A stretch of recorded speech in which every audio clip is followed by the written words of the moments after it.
In this video, we are talking all about the PlayStation 3 in 2023. Let's go. I recently bought myself a PlayStation 3 to experience the nostalgia of it. It was released like a decade ago, and I never actually got a PlayStation 3 until recently because I was like, let's actually experience this a little bit to sort of bring it back to sort of some of the older versions of some of the newer games, such as like God of War, even Borderlands, Skyrim again, and just reinvigorate my passion for video games, going back to stuff that's a bit older. So that's why I bought myself a PlayStation 3. Now I did play PlayStation 2, Crash Bandicoot, Spyro, Crazy Taxi, Simpsons Hit and Run. All those games were like my jam back in those days. So completely missing out on the PlayStation 3, I went more into the Nintendo route and then was playing like Nintendo DS, 3DS, Nintendo Wii. We got all the Nintendo consoles, so really went more into the Nintendo realm. But now that I'm in this position where I do more of the PlayStation stuff, I was like, why don't we experience the PlayStation 3? And here we are. So I picked up a super slim version of the console, which is interesting, and then a whole bunch of games, which we're going to talk about. Talking about the Super Slim, I did some research, and apparently the Super Slim is the best version of the PlayStation 3 to get. It's one of the later models. Like the title, it's like the slimmest version of the PlayStation 3 console. It looks a bit different than your normal PlayStation 3. Apparently it has like less capabilities than the normal PlayStation 3, which is interesting. What I found interesting about the PlayStation 3 though, was the dual shock sort of controller. So it's like the PS2 controller, but it's like properly wireless, very similar in size and everything like that. Has like 1, 2, 3, and 4 there, which will light up to tell you which player you are. Overall, feels pretty good. Like, it feels authentic to the PlayStation 2 controller, which is why I like it. I love the PlayStation 2 controller, and it's small, lightweight. Do love it. I love the buttons. That's one thing I loved about the PlayStation 2 was these like buttons over here. They just feel super authentic to what the Sony PlayStation line is. In terms of the actual Super Slim console, I don't know if they like it or don't like it, but it has this like sliding door mechanism. So it feels very like plastic in a way. Like, because of the sliding door mechanism, like it doesn't feel like a proper PlayStation console because of that. But overall, it still does the 1080 output. This console was actually released in 2012, not 2013.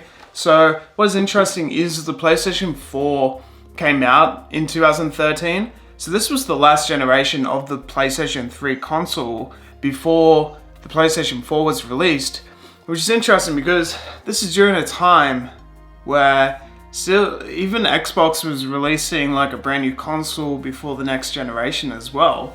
But it's just weird that they decided to do a newly upgraded console like 1 year before releasing a brand new console. Going by the history of the PlayStation 3, progressively over time ended up selling more consoles than the Xbox. The PlayStation 3 was like way too overpriced for a lot of people. So they were selling the consoles for like $500, and it was just way too overpriced. People were just like, what the heck? And the Xbox 360 was like $100 less, came a year earlier. People were just going more towards the Xbox at this time. PlayStation focused more on the Bluetooth and internal capabilities of the PlayStation 3. And over time, I think this is why it succeeded in a way, was because the Blu-ray player internals were really good. And also the games, like they started releasing exclusives that were really, really solid. So like in its final year of sort of release, around that time, Last of Us came out and just blew the socks out of like everyone. There was even like Metal Gear Solid games. We have Red Dead Redemption coming out. We have Borderlands. I actually have the copy of Red Dead Redemption here as well while we're talking about it. So Red Dead Redemption 2 is like one of the best RPGs of all time. And this was like the precursor to that. So Red Dead Redemption was one of the most notable games during this period. Like I was saying, we got Borderlands, super notable game. For me, like FIFA Street, I really enjoyed FIFA Street, man. Like, this game was OG. Now, the Arkham series as well.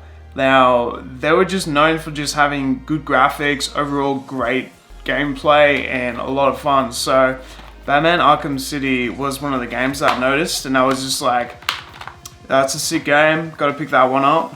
As we know, we got Final Fantasy as well. The Uncharted series was also quite popular for the PlayStation. They've just remastered some of the Uncharted games as well for the PlayStation 5. There's something about playing that original game, just really brings you back to that time. And this is why you would want to get a PlayStation 3, for example, or an Xbox 360. Just feeling that nostalgia of playing those games again. Like, sometimes I'll go and play Pokemon Emerald again to feel that nostalgia. And that's why I think it's good to get like a PlayStation 3 to this day. If you're really passionate about this console, you grew up with it and you were like, I love these games. Like, at the end of the day, as long as you enjoy what you play, that's what matters, right? So if you feel the nostalgia of playing the PlayStation 3 or the PlayStation 2, it doesn't matter. Just as long as you get your hands on that and start playing it and you enjoy it, that's what matters at the end of the day. In terms of nostalgia, Skyrim is definitely up there. I played hours of Skyrim, just like customizing the characters, you know, fighting dragons, leveling up. Like, I got all the Daedric armor and all that sort of stuff.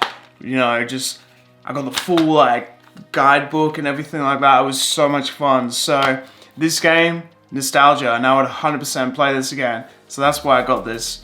Also for me, like Tekken 6, I played this on the PSP. I borrowed my brother's PlayStation Portable and I ended up playing this quite a lot. So Tekken 6, definitely a game that I was like well versed in, and I was like, as soon as I saw it, I was like, man, I gotta get this game. This game is one of my favorites of all time. It's just such a simple game to play and I absolutely loved it.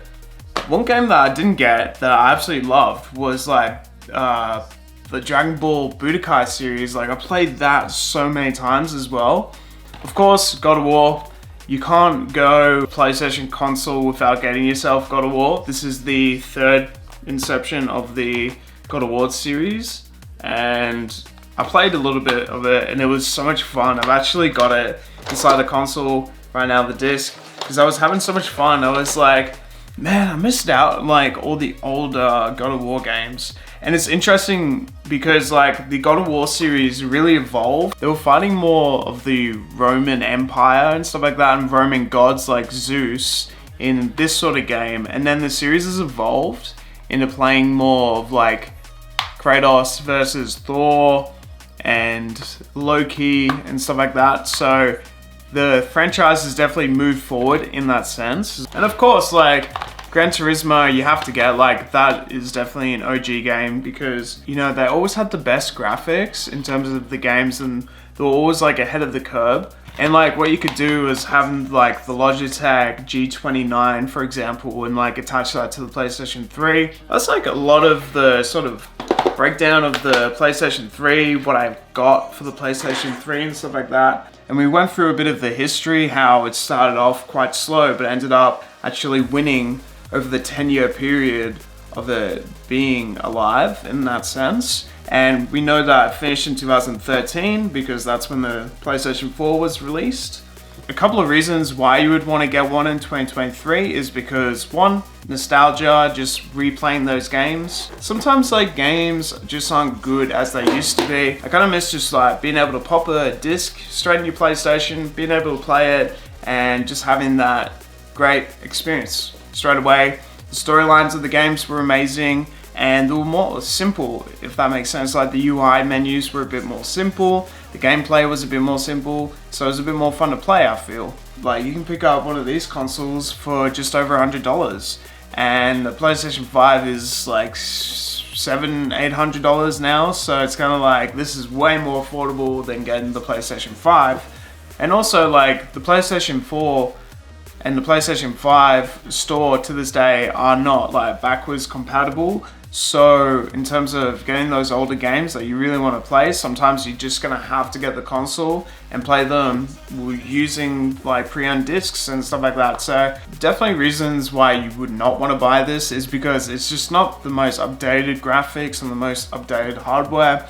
And also, if you haven't really played a PlayStation console before, like to this day, I don't think the PlayStation 3 is really the one to go to straight away. Probably PlayStation 4, PlayStation 5 today is probably the best one you want to go with. And also, like, if you just pick it up and then you just play it once, it's kind of like, what's the point? Like, you just spent even just $100 to play it once. Like, there's no point in that. You want to buy a console to enjoy it, really ignite some passion for video games in a way, and just enjoy just having fun. Thank you for watching this video. If you want to watch more, feel free to like and subscribe, and I'll see you guys next time.